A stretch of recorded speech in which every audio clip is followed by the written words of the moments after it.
It's complicated. Complicated?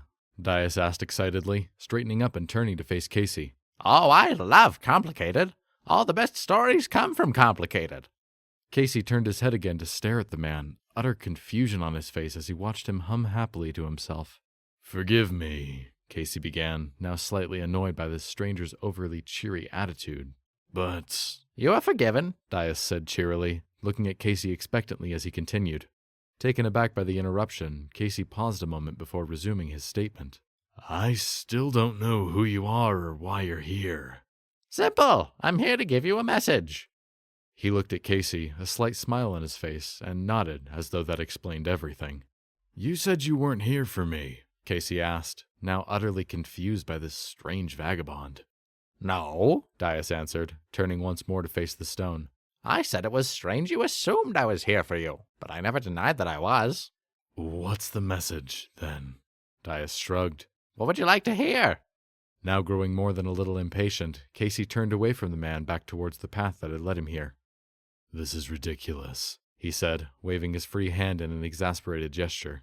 If you're not here to relay an actual message to me, then I'll leave you to your humming and stone-gazing. So you don't want to hear the message? Daius asked.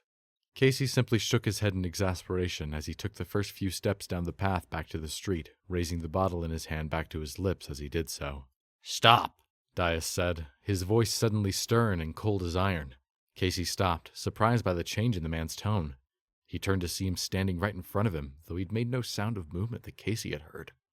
Reaching up, Daius pulled the bottle away from Kasey's lips and out of his hands before lowering it to his side. Kasey stared at the man, dumbfounded, before looking down to his empty hand at the place the bottle had been.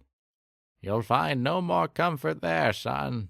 Only the pains of delay and disappointment. His voice was softer now, as though he were soothing a frightened child. Kasey was almost too astonished to be angry. He stared at the man before him in utter disbelief, reaching his hand out for the bottle.